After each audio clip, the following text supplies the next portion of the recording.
Hopefully, this thing picks up over here. Let's see what's happening with my phone. Audio. Whoops. Turn my camera on. I'm trying to find.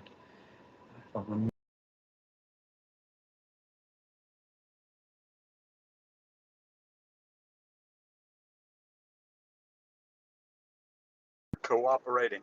Anyway, so I'm sitting in front of the Huntington, West Virginia VA medical facility. This is it's up on top of the hill. As Marshall University has a campus here attached to the VA facility.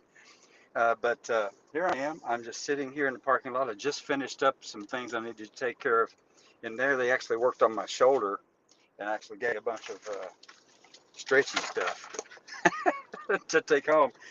And it's really good. I mean, it really was really good to do that, kind of get some physical therapy on my shoulder because it's weak. It's hard for me to pick up like a gallon of milk and do anything with it because it really hurts to move it out and move it up to a shelf in the refrigerator. And I had surgery on it like over a year ago.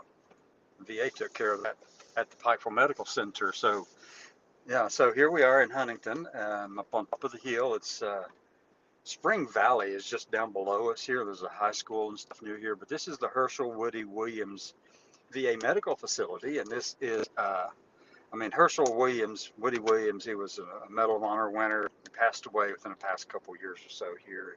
He worked here as a volunteer, and if you met him, you wouldn't recognize anything about the Medal of Honor status because he never really much with that. But it was here. I mean, this facility is named for him now. So I'm hoping that you can hear me. And so I had some interesting experiences in there. For one thing, I have no problems with anyone in the facilities, none. And not even the veterans and nobody. It's really like just common. You know, I go in, I do my thing, they do their thing, and I do engage with people. I do engage with a lot of people while I'm here. For instance, I was in the patient advocate office getting some information that my new friend at the Washington Post wants.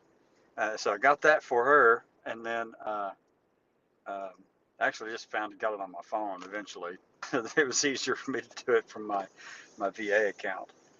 But anyway, so I'm sitting in the patient advocate's office, and this person who looks like a motorcycle rider, you know, the leather bound kind of stuff, they comes in there and just says, "Hey, don't worry about getting up. I just wanted to come in and say that I've had really great experience with the nurses here. That's been really fantastic, and he appreciated the help, and that this is probably one of the best," he said, in terms of the care. And he's been to a few like different VA facilities in this region.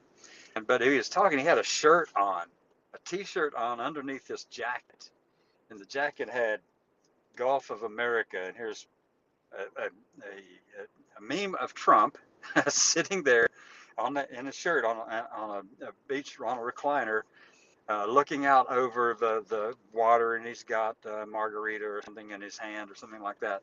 On that image on this guy's shirt, and it has "Gulf of America" on it, and I'm looking at it, and he finally he opened his jacket up, and I said, "That's pretty cool." I said, but that doesn't look like you. I don't see you having a margarita in your hand.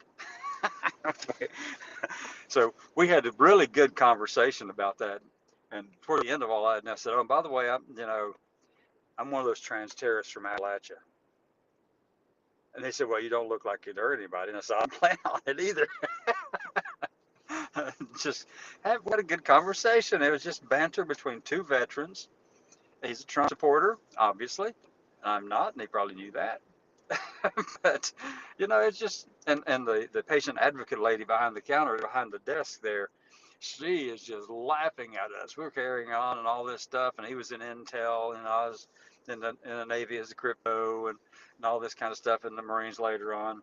And then it was just really funny. We had a good decent conversation, shook hands when he left, and that's the way it ought to be. He didn't have a problem. He actually said, "I don't have a problem with anybody either." And I said, "Well, by the way, I'm just a trans terrorist from Appalachia, just so y'all know. Just so y'all know, that's what they're calling me." And I'm walking out. I'm headed out of the VA facility, headed towards my car. And out here in the parking lot. That's where I am right now, at the parking lot, in front of the facility. And I walk by this window, and it's got it's kind of like a visitor's desk kind of thing, or information desk. something like that. But anyway, the lady behind there, she waves and says, "Have a great day." So I went back over and started talking to her, and she was talking about my purse and all of that, and my fingernails, my fingernail polish, and everything. And we were just chatting along, and she said, "And look at my shoes." She showed me her shoes, and they were really, really patterned, really very pretty tennis shoes. And I said, "Where'd you get those, Tia?" And she said, "Yeah." And I said, "Well, I took one of mine off. I've got these yellow shoes on. See, I took one of them off." And I said, "There, that's a Temu shoe too. It's a 43.